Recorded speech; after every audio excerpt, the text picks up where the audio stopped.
Nací con un don.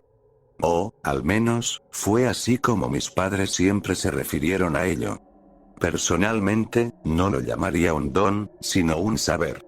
Una habilidad observacional, por así decirlo. Aún recuerdo cómo, por tanto tiempo, solía ver estas cosas, estos números, sin tener idea de qué significaban. Pero ahora lo sé. Creo que tenía 11 años cuando llegué a comprender lo que significaban.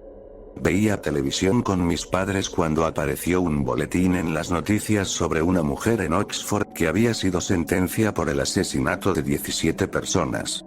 Conforme veía la grabación de ella siendo escoltada al juzgado, ahí estaba. El número 17 flotando justo por encima de su cabeza como un halo de malicia. En ese momento, me di cuenta de que estos números no eran aleatorios. Representaban personas. Cada número que veía significaba el número de personas que ese individuo mataría durante su vida. Vi al mundo de manera muy diferente luego de ese día. En un día normal, al caminar por la escuela y hacia mi casa, veía un mar de ceros y quizá algunos unos. A veces, podría caminar al lado de un sujeto por la calle y el número 3 flotando por encima de su cabeza me haría sentir intranquilo. En lo particular, nunca he conocido a nadie con un número más alto que 1, y siempre me convencía a mí mismo con que esos unos se debían a algún accidente o algo por el estilo. Nada tan siniestro como un homicidio. A medida que crecía, los números permanecieron consistentes. Cuando al fin les conté a mis padres sobre mi clarividencia, acordamos que lo mejor sería mantenerlo entre nosotros. La primera persona que conocí con un número más grande que 1 fue Aquile. Conocí a Aquile en una fiesta que organizó uno de nuestros amigos mutuos. Congeniamos rápidamente por tener muchos de los mismos intereses, pero siempre me sentía abatido cuando me concentraba en el 5 que se cernía sobre su cabeza. ¿5 personas? ¿Aquile?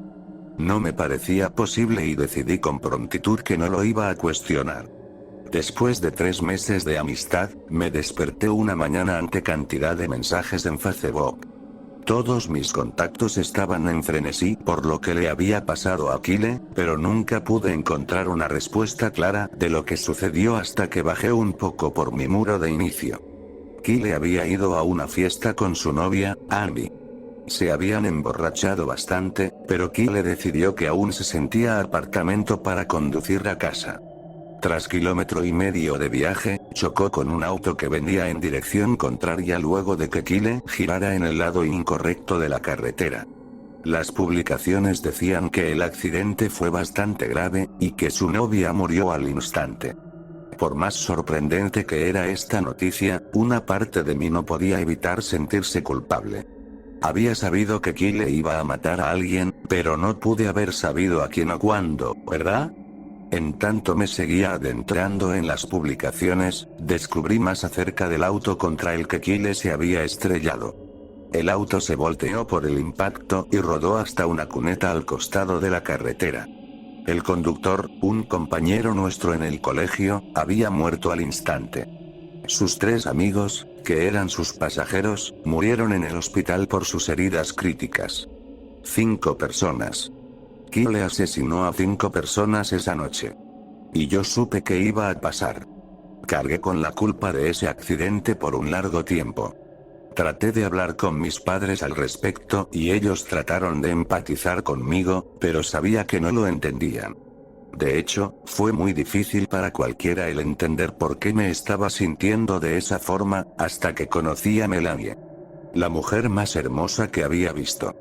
Empecé a salir con ella alrededor de 8 meses después del accidente de Aquile, y sentí una conexión con ella que nunca había sentido con nadie más.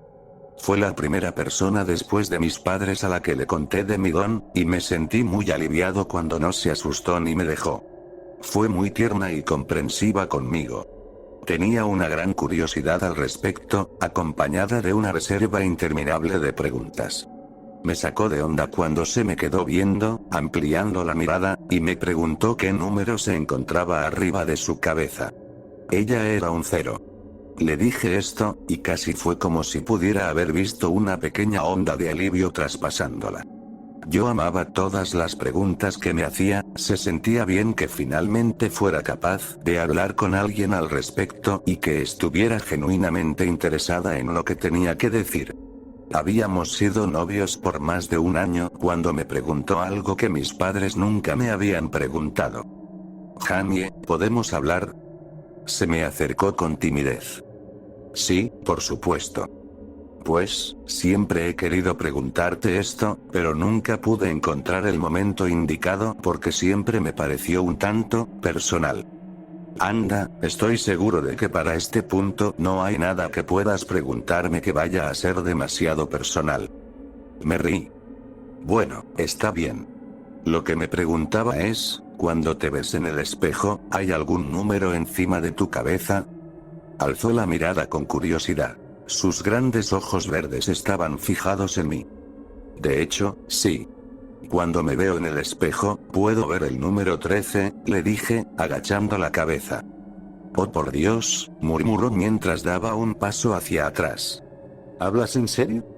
No, obvio que no, contesté, incapaz de contener la sonrisa que crecía en mi rostro. Soy un 0, al igual que tú. Melanie y yo nos casamos hace poco más de 2 años, y, hace un par de días, recibimos nuestro primer bebé a este mundo. Una bebé hermosa y saludable, Elizabeth. Nunca he experimentado un amor similar al que siento cuando contemplo su rostro encantador. El sentimiento que se abulta en mi pecho cuando su manita se enrosca en mi dedo es como ningún otro. Noto más y más como mi esposa se enamora de nuestra hija cada vez que la carga. No sé cómo decírselo. No sé cómo decirle que, cuando veo a nuestra bebé dulce y perfecta, siento que mis entrañas se tensan por la culpa. Porque cuando veo por encima de su rostro encantador, veo el número 148,327. Tampoco sé cómo decirle que, el día que nuestra hija nació, el número de Melanie cambió de un 0 a un 1.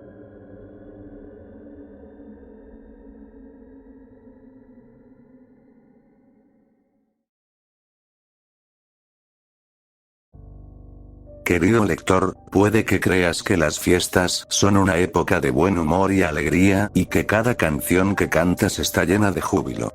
Y si deseas seguir pensando así, le sugiero que lea otra cosa.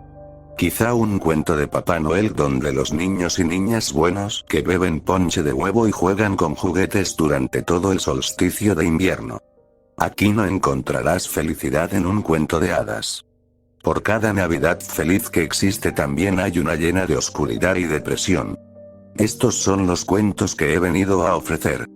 Puede que pienses que sabes lo que es escuchar esas historias y que estás preparado para escucharlas. Pero mis investigaciones han revelado que, a menudo, cuando analizamos los relatos, encontramos una comprensión más profunda y oscura de nuestra propia realidad. Soy historiadora y mi tarea consiste en comprender por qué ciertas experiencias se vuelven a contar generación tras generación. Solo cambian pequeños detalles aquí y allá. Algunas se convierten en leyenda. Pero está claro que hay verdad en medio de todas sus heridas. Y cuando estas personas me las contaron, supe que no era solo por un buen susto. Lo habían vivido. Empecé con la mera intención de recopilar datos. Pero ahora me siento obligada a aprender más, y espero que ustedes también.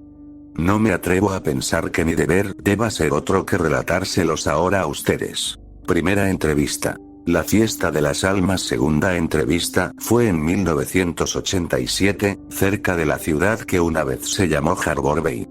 Fue una fiesta que, según muchos, rivalizaría con la mismísima Pascua judía. Cerca de 500 personas acudieron a nuestra pequeña y pintoresca ciudad para celebrarlo. Hubo vino y queso importados, jamón y productos horneados. Todo lo que un hombre podía necesitar para llenar la barriga y festejar toda la noche. A medida que avanzaba la noche, la fiesta continuaba. Hubo más gente hasta que no quedó ni un trozo de comida. Papá nos contó que el alcalde había ordenado que todos acudieran al ayuntamiento y participaran en una gran fiesta que daría la bienvenida al nuevo año con un sonoro triunfo. A medianoche, el jolgorio se había apagado y los juerguistas estaban exhaustos en el viejo edificio. Las calles estaban vacías, solo sembradas de pisadas y comida desperdiciada. Entonces llamaron a la puerta. El padre Stram, un hombre devoto, fue a responder y nunca regresó. Pasó una hora y volvieron a llamar. Esta vez fue su mujer y ocurrió lo mismo.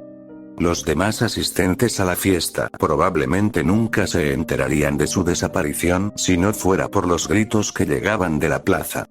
Fueron suficientes para despertar a toda la asamblea. Ria Claude, una niña de no más de 12 años en aquel momento, corrió hacia la puerta y la abrió de par en par, asomándose al brumoso amanecer mientras iba tras los gritos.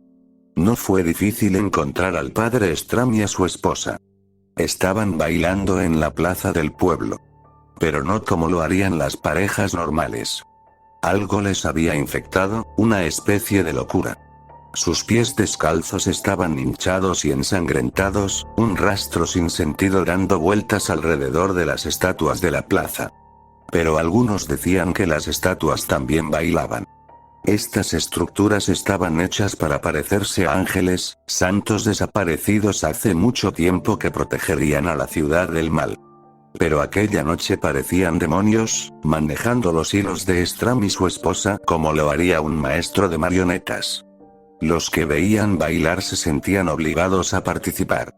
Se desató una locura sin fin de música y caos. Ria afirmó que las estatuas se reían mientras la gente seguía bailando, pero su júbilo no terminó ni siquiera cuando la última persona se desplomó sobre las calles empedradas. Los grandes ancianos se desplazaron desde sus perchas de piedra hasta el suelo, y sus poderosas alas de mármol impidieron que la mayoría viera lo que iba a ocurrir. Ria se escondió detrás de una casa para echar un vistazo, para ver una pesadilla. Las gárgolas empezaron a darse un festín con la gente que aún se lamentaba y cantaba, sus ojos muertos miraban acusadores a Ria mientras ésta se estremecía. Despedazaron los cuerpos como perros que hubieran estado mendigando sobras. Los gritos se unían al coro de una iglesia para el culto de la mañana de Navidad.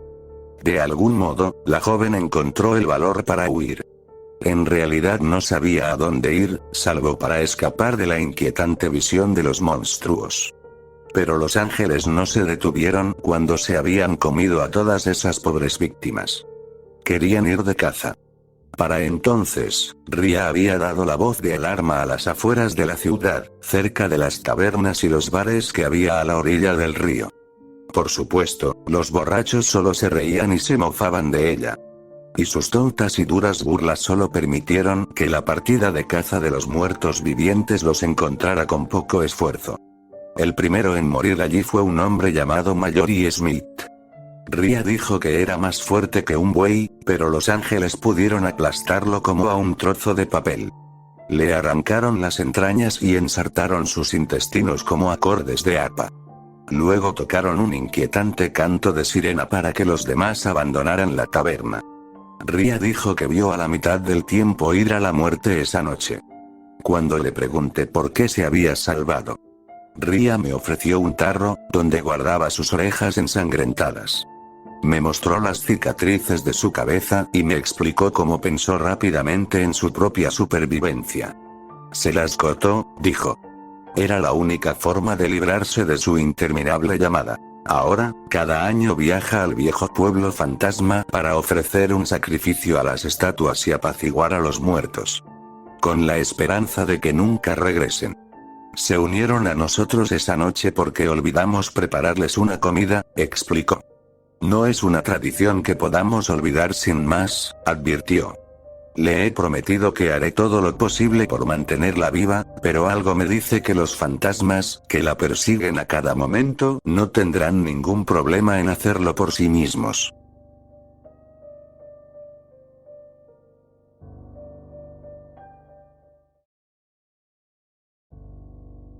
Querido lector, algunos de ustedes se han preguntado, y con razón, qué despertó mi interés por lo insólito que rodea a esta bendita época del año.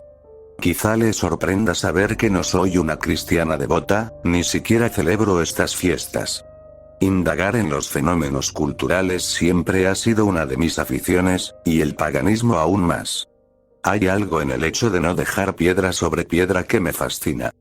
Nada en nuestra Navidad moderna se parece a las prácticas de antaño, así que me parece apropiado que alguien ponga las cosas en su sitio, por así decirlo. Puede que no sea la respuesta que esperaba. Pero la verdad a menudo rompe el confort de la mentira. Entrevista anterior, segunda entrevista, tercera entrevista. El invitado inesperado Liza Landry solía celebrar fiestas en su finca antes de morir, y la Navidad no fue una excepción. Sus invitados eran la clase alta, los adinerados de la sociedad local, y Henry Sutton no era diferente. Según él, si querías ser importante para la sociedad, tenías que asistir a la fiesta de Navidad de los Landry. Todo el mundo se vestía para impresionar en la ocasión. Sutton, socio del teatro comunitario local, dijo que estaba allí para conseguir un ascenso. Su representante, el siempre bullicioso Ian Munch, se paseaba por la fiesta flirteando con cualquier cosa que respirara. Casi se podían oler las actitudes pomposas de todos los asistentes, explicó Henry. Conseguir una invitación era comparado con un billete de oro. Pero no se trataba de una fábrica ficticia para que los niños corretearan. Era una declaración de éxito para aquellos que Landry consideraba dignos. Nadie allí mostraba un ápice de pobreza. Como era de esperar, fue un poco chocante cuando Lucas, el mayordomo, informó de que había un vagabundo merodeando por la entrada. Hubo una conmoción cerca del salón principal mientras la gente especulaba quién podría ser. La finca de los Landry estaba lejos de las carreteras principales, en una calle privada a la que solo se podía acceder a través de una puerta colina abajo. Era imposible que Alastar, el jefe de seguridad de los Landry, hubiera dejado a un vagabundo merodear por aquí. Entonces Henry me contó que uno de los invitados había tenido una idea. Se estaba haciendo tarde y la temperatura bajaba rápidamente, así que Emil Richardson sugirió que dejáramos entrar al hombre para que comiera caliente. No le sentó muy bien. ¿Quién sabe qué clase de enfermedad podría portar ese vagabundo? Algunos dijeron. Otros sugirieron que la única razón por la que el hombre estaba allí era para robar a Liza. Después de todo, sus objetos valían millones. Mientras debatían, de algún modo el hombre encontró la forma de entrar entre la multitud. Henry dijo que nadie recordaba exactamente cómo había entrado el vagabundo, simplemente que ahora estaba allí. La multitud pareció dispersarse cuando el hombre se dirigió hacia la escalera principal, con su aliento como una nube tóxica de alcohol y metanfetamina. Sin embargo, Henry afirmó que aquel hombre no parecía un borracho corriente. Era algo totalmente distinto. El aire se había vuelto mucho más frío cuando él llegó, y la gente también estaba más callada. Creo que todos podíamos intuir que, fuera lo que este hombre estaba haciendo aquí, sus intenciones no eran puras. Entonces el vagabundo señaló con un dedo acusador a Landry y la llamó por su nombre de soltera. Algunos dijeron que se desmayó, pero Henry me contó lo contrario. Estaba en el balcón que daba a la fiesta cuando ese hombre la miró fijamente. Se asustó e intentó huir. Pero de alguna manera sus pies se cayeron debajo de ella. Se desplomó sobre la barandilla y cayó a las escaleras. Nunca olvidaré aquel sonido nauseabundo cuando su cuerpo se rompió en los escalones de mármol. La música se detuvo cuando todos se dieron cuenta de que el dueño de la casa había muerto. Y de repente el vagabundo había desaparecido. Henry dijo que fue él quien telefoneó a la policía, y todos colaboraron con una historia diferente para ellos. Fue un accidente, dijeron a las autoridades. Ni un alma mencionó al vagabundo ni la venganza que parecía tener contra Landry. Henry parecía satisfecho con esta versión de los hechos, a pesar de que dejaba muchas cosas sin contar.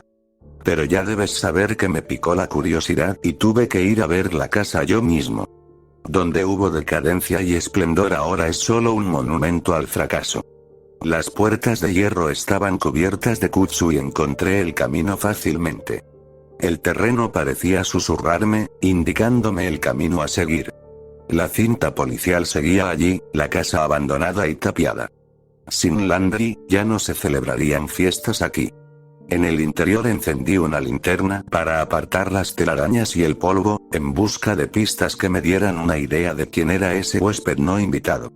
Recordé el detalle de que Henry mencionó que el hombre hablaba del apellido de soltera de Landry.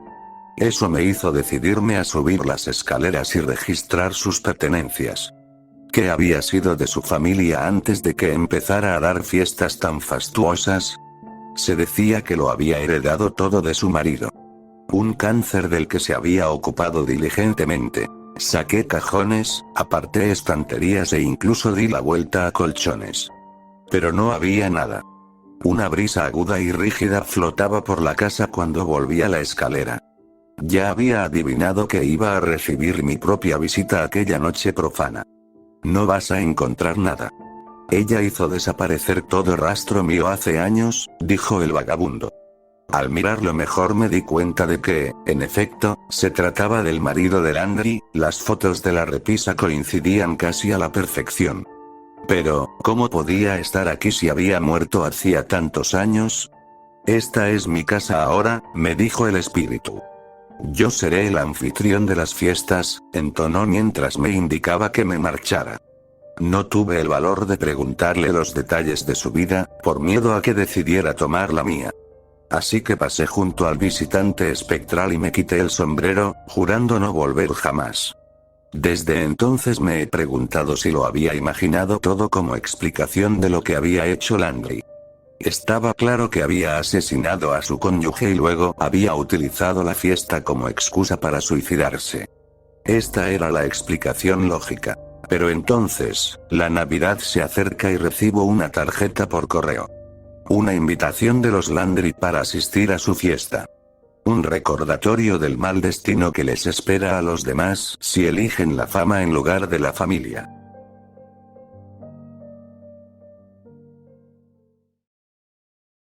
Querido lector, a estas alturas ya habrás adivinado que la razón por la que te estoy contando todas estas terribles historias antes de un día sagrado no es solo por diversión. Ni mucho menos. No soy un monstruo.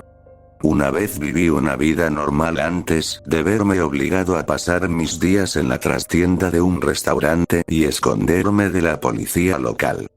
Debes pensar que me falta algo de cordura, dedicando tanto tiempo a reconstruir fantasmas que a nadie más le importan. Puede que sea cierto que perdí un poco la cabeza hace mucho tiempo. Después de todo, la vieja paradoja de que no estoy loca no funcionaría, ya que paso la mitad de mi tiempo en cementerios. Hay algo reconfortante que me ofrece la historia y que no puede ofrecerme ningún ser vivo. En los fantasmas es donde me siento más a gusto.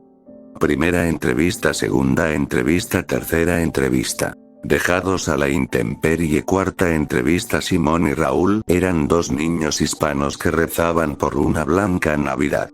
Como vivían en una zona rural donde la mitad del año era verano, la mayoría de los adultos solo se burlaban y se reían cuando mencionaban la nieve. Pero un invierno nevó de verdad. Fue el peor registrado en la zona y dejó sin electricidad a los 3 condados. Los padres de los niños estaban desamparados. No tenían comida ni electricidad y no querían que sus hijos murieran de hambre, así que los metieron a todos en la parte trasera de su Chevy Suburban y se dirigieron a la ciudad. La familia no había recorrido más de 3 kilómetros cuando se encontraron con hielo negro. El vehículo cayó en una zanja y mamá y papá murieron en el acto. De alguna manera, los niños se salvaron y consiguieron arrastrarse hasta la carretera e intentar pedir ayuda. Pero no había más coches en la carretera y sus padres no podían regresar, así que solo sabían seguir caminando hacia el oeste. Los chicos intentaban ser fuertes, cada vez hacía más frío. Y era más oscuro. No había un alma alrededor. Pero había alguien, o algo con lo que los chicos se encontraron aquella noche de diciembre. Mientras avanzaban por los caminos pronto descubrieron que los árboles estaban caídos, y tuvieron que encontrar un camino entre los bosques. Con la nieve hasta los tobillos, los chicos se arrepintieron de repente de todas las veces que lo habían deseado. Su único pensamiento era evitar la congelación o el hambre. Pero pronto se perdieron en medio de una ventisca. La niebla les impedía saber con certeza qué dirección tomar. ¿Iban en círculos? ¿Quién sabe? Entonces, de entre el manto de hielo y frío, surgió una figura. Vestía ropas finas, mejores que las que Simón o Raúl habían visto en una mañana de Navidad. Era alto y bien formado, como un cazador. Estaba claro que pasaba la mayor parte del tiempo en el bosque. ¿Están perdidos, chicos?, preguntó, fumando en pipa y sonriendo hacia ellos. Sí, señor, dijo Simón, haciendo todo lo posible para no castañear los dientes. Pues menos mal que nos hemos encontrado, dijo el hombre, ofreciendo su mano en señal de amistad. Pero Raúl sospechaba.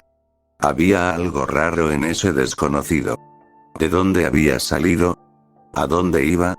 ¿Y por qué no mostraba ningún signo de escarcha? ¿Acaso la ventisca lo ignoraba?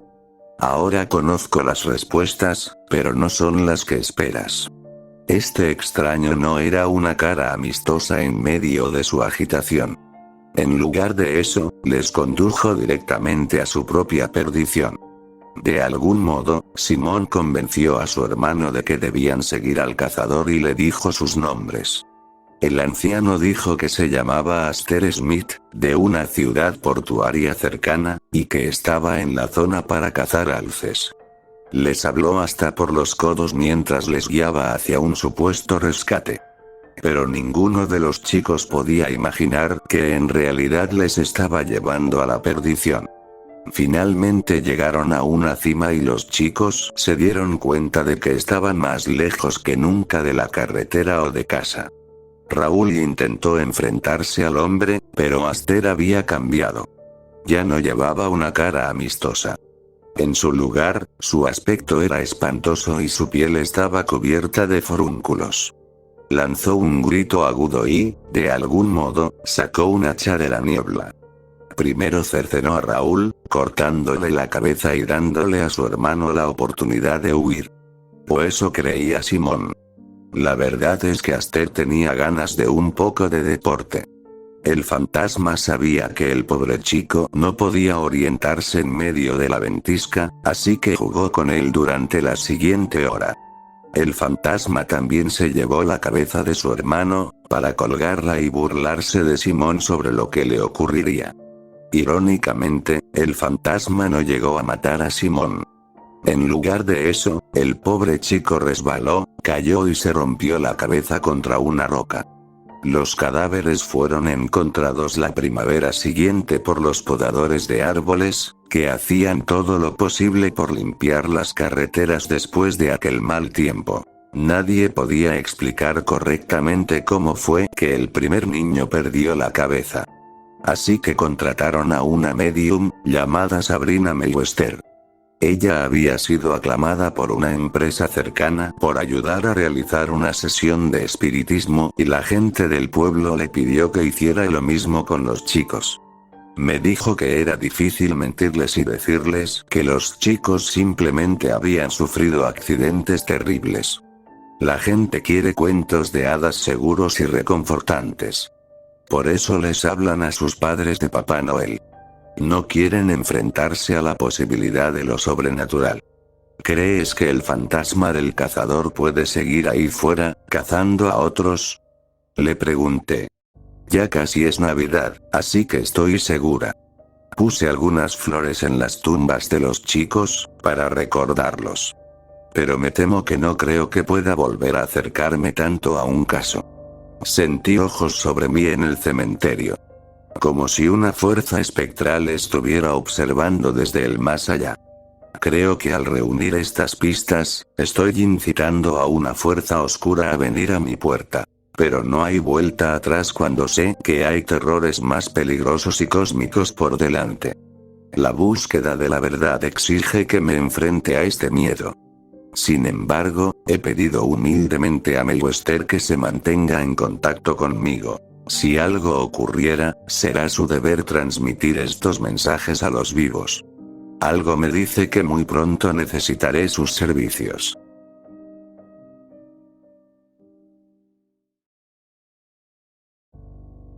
Querido lector, la Nochebuena siempre ha ocupado un lugar especial en mi corazón. Los niños se acuestan pronto y las calles se quedan vacías. No hay ni una luz encendida en kilómetros a la redonda, y a menudo se pueden contemplar las estrellas. En realidad, esa no es la razón por la que me gusta, pero pensé que si pintaba una escena cálida y acogedora, se olvidaría por un momento que la mayor parte de mi investigación se centra en lo sobrenatural.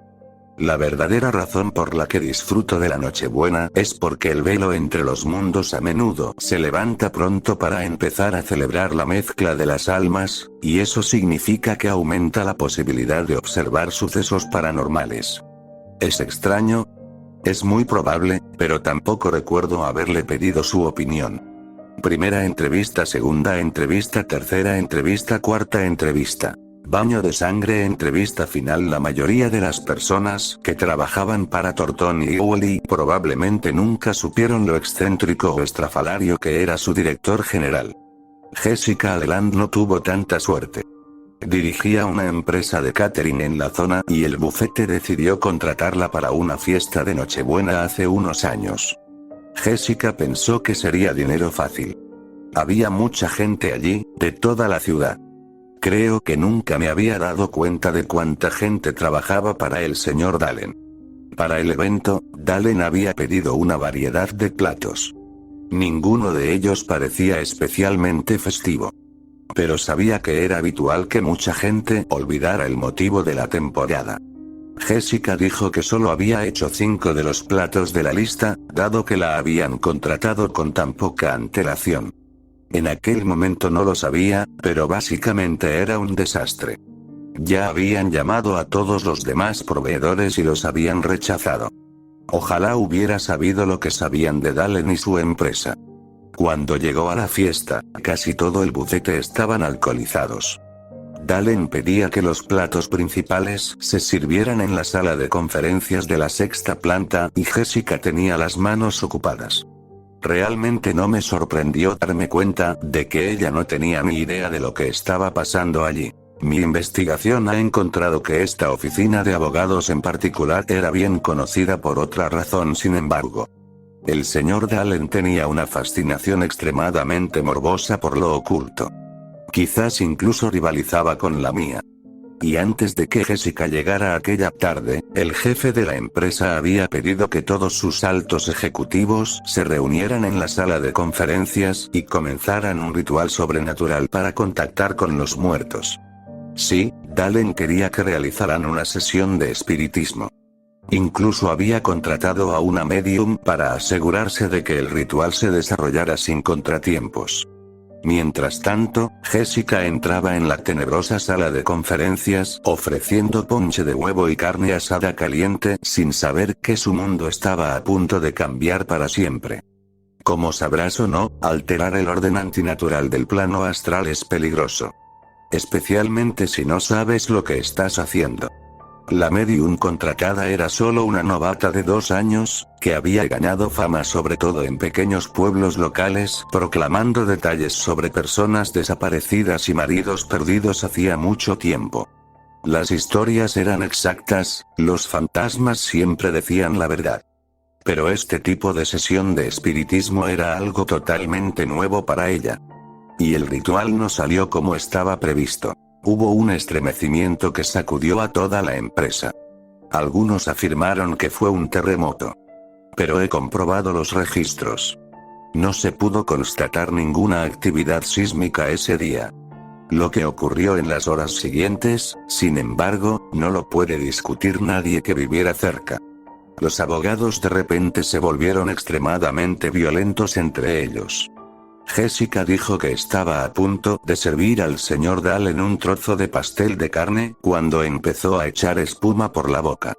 Sus ojos se pusieron en blanco y sonaba como si estuviera poseído. No hacía falta ser muy imaginativo para darse cuenta de que eso era precisamente lo que estaba pasando. Él y toda su junta directiva habían desatado, sin querer, un enjambre de espíritus furiosos. Poco después se cortó la luz y aquellos hombres de negocios bien vestidos se volvieron unos contra otros sin vacilar, utilizando todo lo que estaba a su alcance como arma. Jessica me mostró una herida en la que Dalen llegó a morderle el brazo y me describió con detalle cómo los demás utilizaban sillas y extintores para golpearse unos a otros. Me dirigí dando tumbos hacia el fondo de la sala, donde esa maldita medium intentaba escapar, y le exigí que me ayudara. Me agarró de la mano y nos arrastramos entre la carnicería. Cuando llegaron al ascensor, los dos fueron atacados por última vez por un contable.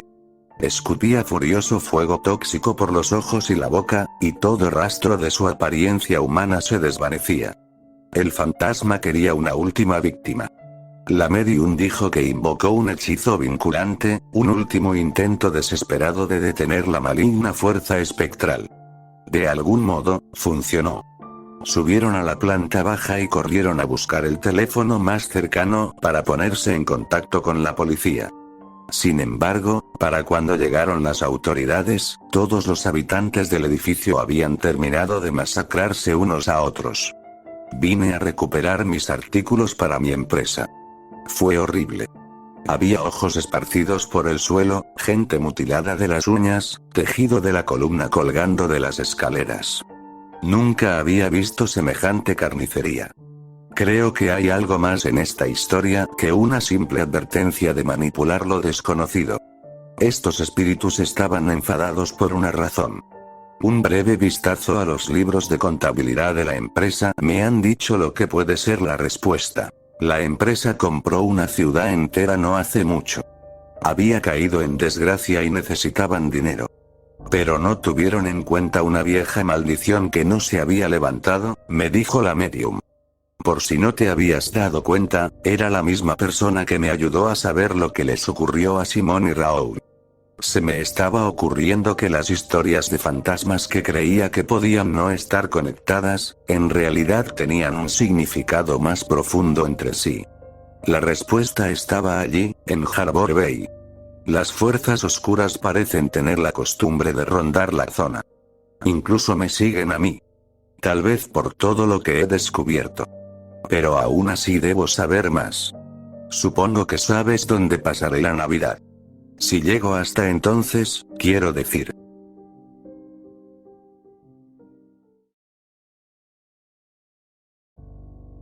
Querido lector, donde quiera que estés, hagas lo que hagas, te pido humildemente que te detengas y mires a tu alrededor a las personas que te rodean. ¿Estás con tu familia?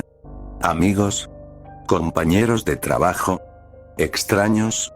Si respondiste afirmativamente a alguna de esas preguntas, deberías considerarte afortunado.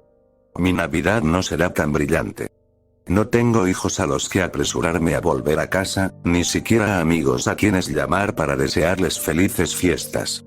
Esas conexiones para mí hace tiempo se perdieron. Todo lo que queda son los recuerdos de una vida que deseché en la búsqueda del conocimiento. ¿A dónde me llevó eso? Sorprendentemente, o tal vez no tanto dependiendo de tu visión del mundo, no muy lejos.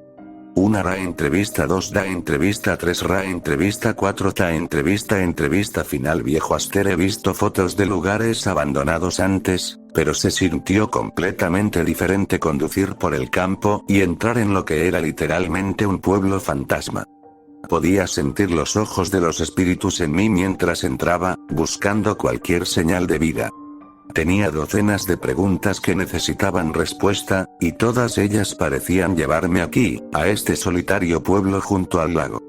He recopilado tantas historias que se conectan con Harbor Bay, que comienzo a pensar que tal vez mi propia historia de alguna manera está vinculada a este lugar. Pronto estuve en la plaza del pueblo donde Ria afirmó que había dejado flores antes de que las estatuas se cubrieran de musgo. Todo el lugar estaba en ruinas, con raíces creciendo fuera de la calle y enredaderas cubriendo cada ventana y puerta. No exactamente el lugar más acogedor para pasar la mañana de Navidad. Y las estatuas estaban casi completamente destrozadas, como si alguien hubiera pasado para romperlas en pedazos. Un viaje por la carretera me mostró lo que había sucedido. Bulldozers de la firma contable estaban en las calles, oxidados y retirando escombros. Claramente, el negocio de Thornton había intentado en vano reavivar una chispa de vida aquí. Pero las fuerzas de más allá habían decidido que querían mantenerlo bajo su control. ¿Qué hacía este lugar tan especial? Me preguntaba mientras subía a los distritos más ricos. Me ocurrió que Liza Landry probablemente una vez llamó a estos lugares su hogar antes de casarse. Posiblemente volvería a encontrarme con su esposo espectral. Sorprendentemente, en lugar de eso, me encontré con un anciano que parecía formar parte del paisaje. Se parecía a un cazador, un deportista que se movía entre las ruinas en busca de una presa. Cuando me vio, sospeché que estaba evaluándome para decidir si era presa. «Has venido desde muy lejos», dijo el anciano. Su voz sonaba más fría que cualquier invierno que haya soportado. Recordé a Mae Wester y su advertencia sobre este encantador señor. Inmediatamente supe quién tenía que ser. «¿Viejo Aster, supongo?», pregunté. «En carne y hueso, por decirlo de alguna manera. Pero no creo que vinieras aquí para encontrarme», dijo con un brillo en sus ojos. Travieso y peligroso, mantuve mi distancia y levanté un arma de fuego que había traído conmigo. La verdad sea dicha, no estoy seguro por qué. Sabía que al estar muerto no serviría de nada, pero Aster aún parecía sorprendido por mis miedos y espíritu violento. «Es Navidad. ¿Realmente es así como quieres pasar el día más bendito del año?», preguntó Aster. Vine por respuestas. «Ahora deja de jugar», ordené. Aster levantó las manos en señal de defensa y agarró su bastón, señalando hacia una pendiente donde vi el antiguo cementerio. «Toda tu búsqueda innecesaria te llevará allí, muchacho», me dijo. Giré para mirar las viejas lápidas, sintiendo como me invadía un presentimiento de inquietud. ¿Hacia qué me estaba guiando? Mis pies parecían moverse por su propia voluntad colina arriba, desesperados por entender.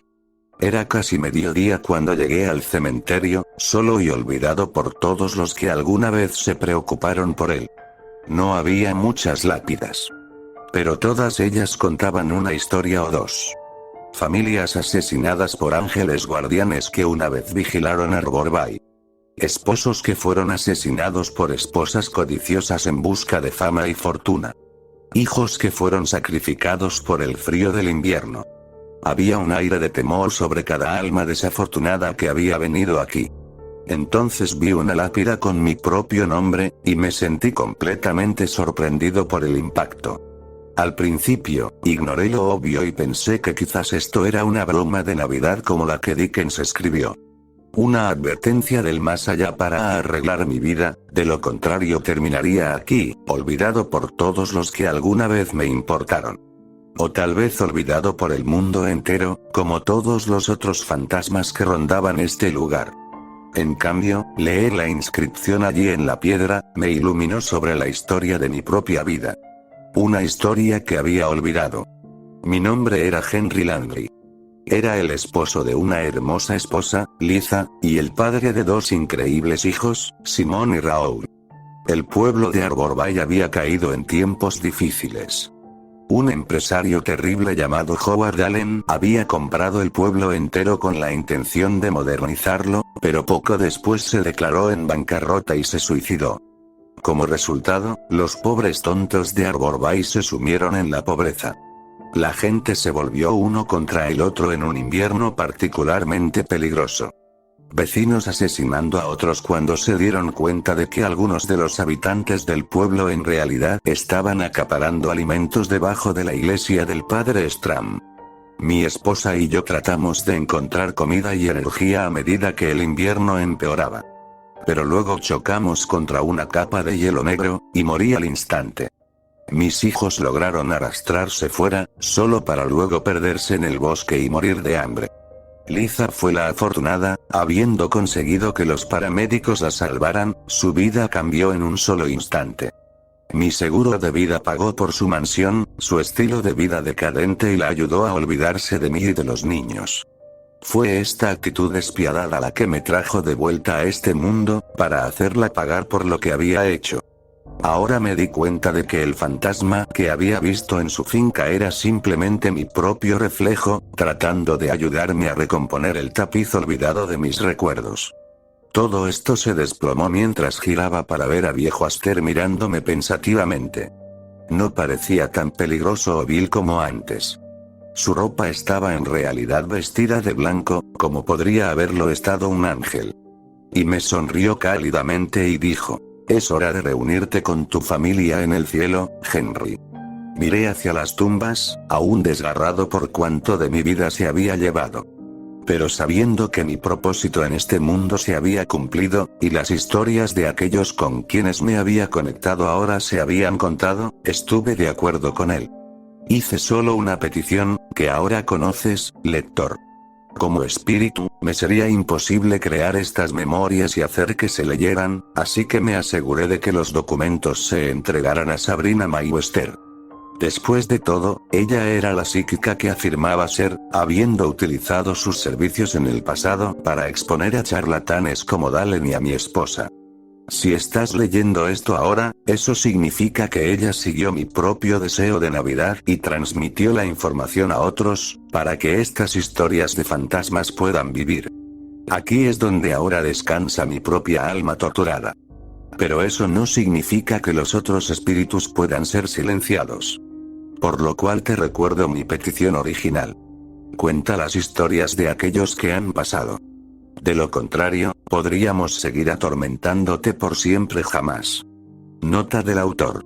Yo, Sabrina Mayweather, siendo de mente y cuerpo sanos, por la presente declaro la autenticidad de esta memoria proporcionada por el espíritu de Henry Langley. Que él y todos los otros espíritus inquietos encuentren paz estas fiestas.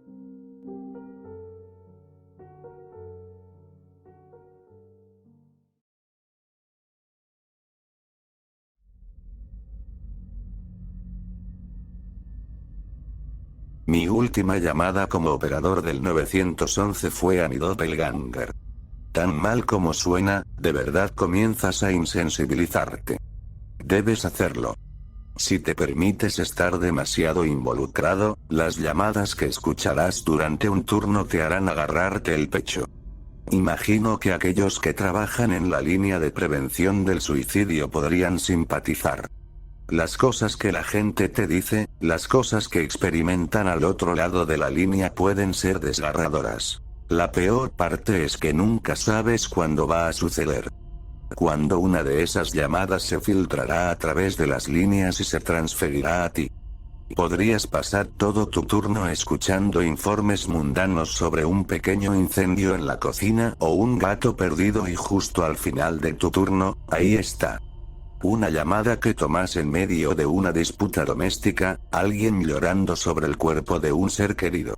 Es raro para la mayoría de las personas escuchar un grito verdaderamente angustioso más de unas pocas veces en su vida, pero como operador del 911, estás expuesto a ello semanalmente. Ese grito gutural y desordenado. La descomposición completa de un ser humano, como si su contorno fuera arrancado de los bordes y simplemente se derritieran.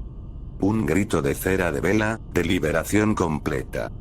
Algo tan primario que te lleva de vuelta a ver sombras en las paredes de las cuevas. Y comparativamente, esas son algunas de las llamadas más fáciles.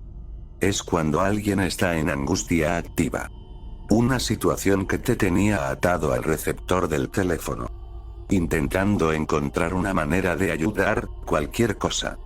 Cuando el tiempo es de gran importancia, y es solo tú y la llamada y no hay nada que puedas hacer físicamente. Esas te mantendrán despierto si te las llevas a casa. Esas te harán daño. Tomé el trabajo porque, curiosamente, quería ser terapeuta. Mi papá trabajaba en la patrulla y siempre tuvo en mente que me uniera al mismo distrito. Ser operador del 911 fue el mejor punto medio que los dos pudimos encontrar. Pensé que podría hacer una diferencia. Si realmente, verdaderamente me importaban las personas al otro lado de la línea, podría salvarlas. Y podría. Estoy seguro de que mi pensamiento rápido y respuestas suaves fueron suficientes para salvar más vidas de las que habría si no hubiera hecho nada. Pero eso significa que hay algunos que no pude salvar. Y con cada uno de ellos, cada persona que se me escapó de los dedos, sentí que me desgastaba. Era una pared de pintura vieja, y cada tragedia se acercaba a mí, con manos temblorosas y arrancaba otro pedazo de mí. Con el tiempo sentí que ese tono calmante en mi voz era arrancado de mi garganta, mi inversión en las personas que intentaba ayudar disminuía con cada informe de noticias que podría haber detenido. Y antes de darme cuenta, antes de que importara más, yo era solo otro operador. Una voz monótona y derrotada que todos los demás tenían. Y entonces él llamó. De todas las personas, me tocó a mí. Por supuesto, me tocó a mí. Los turnos eran impredecibles. Nunca sabías cuándo algo iba a salir mal. Pero el día era principalmente normal. Incluso me atrevería a decir que estaba de buen humor. Feliz de no tener que convencer a nadie de no hacerlo. Acababa de terminar una llamada telefónica con mi prometido durante mi descanso, cuando noté que la luz de llamada entrante se iluminaba. Mientras me aclaraba la garganta y colocaba el auricular sobre mis oídos, podía sentir el metal frío contra mi piel mientras mis dedos presionaban el botón, y de repente, la línea cobraba vida. Inmediatamente, una respiración pesada me saludó. Hola, has alcanzado al 911. ¿Cómo puedo asistirte? Pronuncié la misma línea robótica que había dicho miles de veces antes. La línea cayó en un silencio momentáneo, interrumpido solo por el sonido de la respiración pesada. Justo cuando estaba a punto de repetirme, una voz masculina rompió el silencio. Está tratando de entrar, el hombre susurró. Casi podía escuchar sus labios temblando a través de las palabras. Podía visualizar su espalda presionada contra la pared con su teléfono pegado al lado de su cara. Me tomé un momento y revisé mi catálogo de respuestas predefinidas. Y nuevamente, antes de que pudiera preguntar, él habló. No sé quién es. No vi su cara. Ok, bien, solo mantén la calma. ¿Estás escondido ahora mismo? Podía escuchar su respiración. Si yo podía escucharla, entonces alguien más también podría. Necesitaba información, pero necesitaba que se calmara. La gente actúa estúpidamente cuando entra en pánico. Pocas cosas son peores que tratar de controlar una llamada cuando alguien está frenético. Sí, creo que sí. Estoy en un closet, susurró nuevamente. La gente siempre termina en el closet. Estaba en medio de pensar cuán tonto era. Si yo fuera un intruso, ese sería el primer lugar que buscaría. Necesito moverme, aunque... Creo que él buscará aquí. Cuando me interrumpió, sentí una sensación de frustración. No específicamente porque me interrumpió. Eso es algo a lo que tendrás que acostumbrarte. Era eso. Mis pensamientos seguían siendo arrancados de mí. Si aún no está adentro, eso podría ser una buena idea, le respondí. Recordé el pequeño espacio de arrastre que tenía en mi dormitorio. La puerta estaba detrás del tocador porque raramente lo usamos. Si tienes un espacio de arrastre o algo más escondido. Estaba agradecido de que no me interrumpiera nuevamente. Podía decir que ya estaba en movimiento. El tocador estaba parado sobre 4 patas. Entonces, si estuvieras dentro del espacio de arrastre y extendieras el codo, teóricamente, podrías mover el tocador frente al espacio de arrastre nuevamente. ¿Cuál es tu dirección? Para que podamos enviar un carro. Mi voz sonaba suave al salir, pero podía escucharlo moviéndose en la otra línea. El roce de la tela y el crujido lejano de los viejos pisos de madera bajo su peso. Luego, hubo un sonido pesado de arrastre, madera raspando contra madera. Después de que el sonido resonó nuevamente pero más bajo, escuché su respiración volver al teléfono. Ok, estoy seguro, me escondí en un espacio de arrastre. Mi tocador está frente a él. Creo que estoy bien. Sus palabras aún no se habían registrado en mí. No tuve tiempo de procesarlas antes de que un atisbo de dolor llamara mi atención a la palma de mi mano. Noté una delgada línea roja dibujada en mí, y pequeñas gotas de sangre se deslizaban por donde la línea era lo suficientemente gruesa. Carajo, el hombre escupió desde el otro lado de su teléfono. ¿Está adentro? respondí con urgencia. No, me corté la mano abierta, moviendo el tocador hacía frío. El auricular que cubría mis oídos se sentía como si hubieran estado sentados en el refrigerador durante toda la noche. Miré por un momento la lesión en mi mano. Era un pensamiento improbable, pero uno que estaba teniendo. Señor, ¿cuál es su dirección? Esas palabras fueron lo más humano que me había sentido como operador en quién sabe cuánto tiempo. Él respondió. Cada número que salía de su boca me hacía sentir como si estuviera viendo la lotería. Asegurándome de que los números en mi boleto se alinearan con los que estaban en pantalla. Era mareante. Como si estuviera alto, mirando hacia abajo, viendo las nubes pasar cientos de pies abajo. Luego el nombre de la calle, el golpe final. No hay necesidad de construirlo más de lo que ya he hecho, no hay necesidad de que la tensión se apriete más. Era improbable. Escuchar mi dirección repetida por mí, susurrada por un hombre en peligro, fue suficiente para hacer que mi cabeza se abriera. Miré alrededor de la oficina, esperando ver a alguien mirándome. Quizás algunas risas provenientes de la sala de descanso. Luego mi visión regresó al corte en mi mano, las gotas volviéndose más planas, corriendo a lo largo de las líneas en mi piel. Susurrando de vuelta la dirección que me había dado. El hombre en el teléfono confirmó que la tenía bien. Pero no la repetí por su bien. Quería escuchar cómo sonaba saliendo de mi boca cuando la susurraba. Normalmente no soporto el sonido de mi voz, la mayoría de las personas no pueden, así que no es como si la reconociera si la escuchara venir de cualquier otro lugar que no fuera mi boca. Excepto por esa llamada, susurrando la dirección, sonaba igual. Me tomó demasiado tiempo, pero finalmente escapé de mi estupor y pude reportar el allanamiento de morada que estaba ocurriendo en mi casa. Se sentía extraño incluso dar la información, como si mi casa fuera algún sucio pequeño secreto. Incluso si fuera alguna broma elaborada. Aún querría que alguien fuera a mi casa y se asegurara de que todo estuviera bien. Todo el tiempo, los pequeños sollozos del tipo aquí y allá me hacían sentir como si mis pensamientos se hicieran audibles. Todas las pequeñas irritaciones de frustración que normalmente se quedaban en mi cabeza se manifestaban desde el otro extremo del teléfono. Cuanto más escuchaba su voz, más me escuchaba a mí mismo. Cada vez que me golpeaba el dedo del pie con algo. Cada burla que se creaba a partir de algún comentario fuera de lugar que escuchaba en público. Cada vez que levantaba algo un poco demasiado pesado. Mi maldita voz, al pie de la letra. Oh, Dios mío, escuché mi voz, pero era él hablando. Está en la habitación, debí haber estado demasiado en mi cabeza y me perdí lo que el tipo había dicho anteriormente. Mi creencia inicial era que el perpetrador estaba atrapado fuera de la casa. Solo mantente quieto. ¿Estás seguro? A menos que hagas demasiado ruido. La línea se quedó quieta, ambos tratando de mantener nuestra respiración en silencio. Los dueños anteriores querían conservar la madera dura que la habitación tenía cuando la casa fue construida, así que el piso en mi dormitorio es viejo.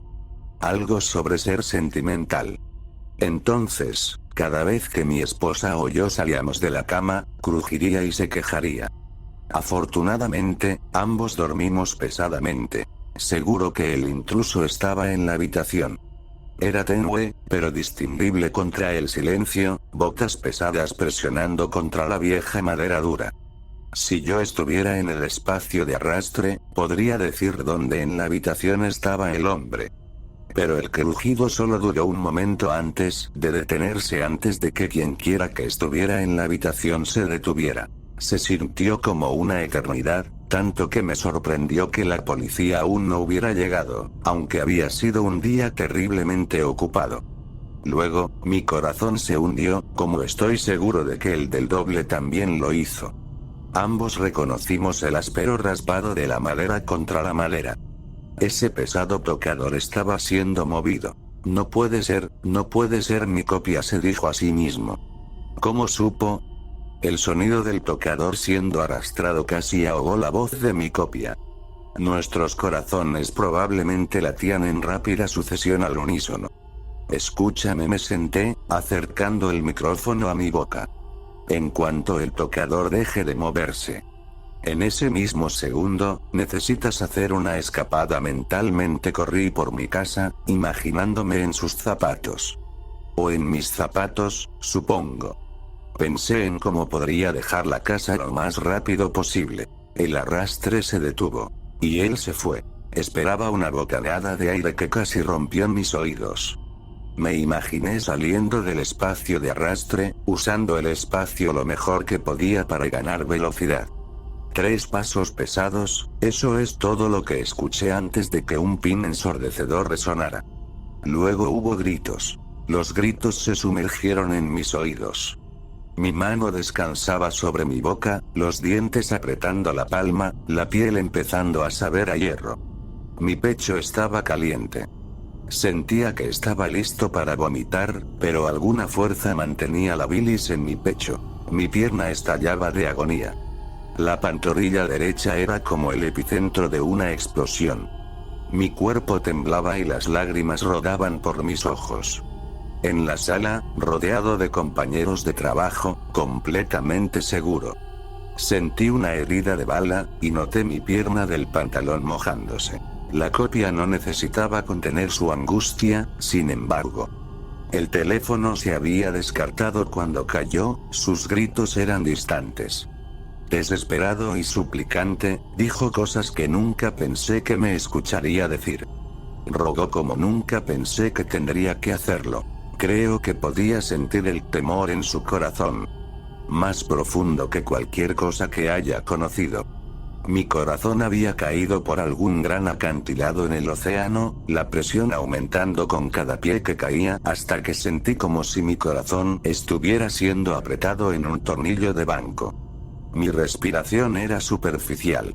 Noté que algunas de las personas a mi alrededor me miraban. ¿Qué diablos? Mi copia gritó, lo suficientemente fuerte como para sonar como si el teléfono todavía estuviera justo al lado de su boca. Lo repitió una y otra vez, pidiendo una explicación. La policía debería haber estado casi allí. Quería saber qué lo tenía tan desconcertado y, por última vez, mis pensamientos se manifestaron a través de su voz. Soy yo. Gritó, un grito doloroso y confuso.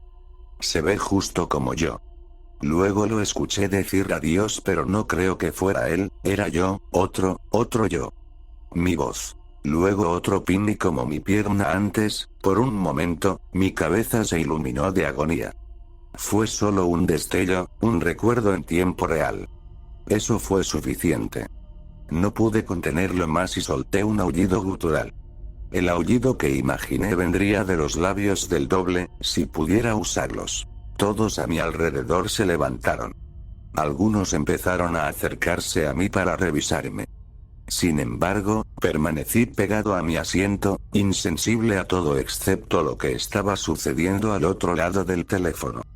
Donde esperaba escuchar los estertores de muerte de mi doble, quizás el escupir de sangre o el temblor de su cuerpo moribundo. En cambio, escuché un estático. Un chisporroteo, como 1.000.000 de burbujas estallando en mi oído.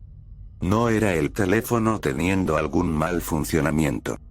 Podía escucharlo sucediendo al otro lado del teléfono. En mi casa, mi copia se estaba disolviendo, creo. No sé. Es mi mejor suposición, la única que tengo. Coincidía con los artefactos de nuestra experiencia compartida. Podía verlo, destellos de luz azul y verde aparecían y desaparecían en la palma de mi mano hasta que el corte que había sufrido desapareció. Moviendo mi pierna, podía decir que lo mismo había sucedido con la herida de bala. Debía haber parecido un desastre.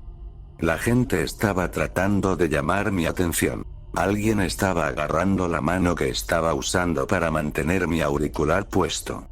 Escuché a alguien tomando el teléfono y levantándolo hasta su cara. El altavoz estaba siendo alejado, pero aún lo escuché. Él también sonaba como yo. Aunque sus palabras, las únicas que habló, eran profundas y enojadas. De ahí, alguien me alejó del escritorio. Estaba sudando. Pensaron que estaba teniendo un ataque al corazón o algo así. Los paramédicos fueron llamados, todo sucedió rápido. Recuerdo estar agradecido de que mi esposa y yo trabajáramos turnos similares, en última instancia solo queriendo saber cómo estaba la escena en mi casa. Todo en la casa se veía como lo imaginé. Aunque esperaba que la puerta principal estuviera destrozada, no lo estaba. La policía me dijo que estaba desbloqueada. Pero alguien había movido el tocador y dejado la puerta del espacio de arrastre abierta. Cuando la policía se fue y el trabajo me dio una licencia por salud mental, eventualmente me puse a mirar en el espacio de arrastre. Estaba allí, claro como el día. No se lo dije a nadie, ciertamente no a mi esposa. En el espacio de arrastre, podía ver claramente donde alguien había limpiado el polvo. La gruesa capa de polvo delineaba la forma de alguien sentado y las marcas de alguien empujando rápidamente. Ha pasado una semana. Cada noche espero, incapaz de dormir. No lo entiendo, no entiendo nada de esto. No encontraron sangre. Nada. ¿Cómo estaba otro yo, viviendo en mi casa? He pasado toda la semana pensando en ideas que normalmente serían locuras. Pero todas me dejan con la misma pregunta. ¿Por qué aún no ha venido por mí? Él sabe dónde vivo. Y sé que viene por mí. Eso, soy yo. Antes de que me quitaran el auricular. Él habló fuerte y firme. Eso es uno menos.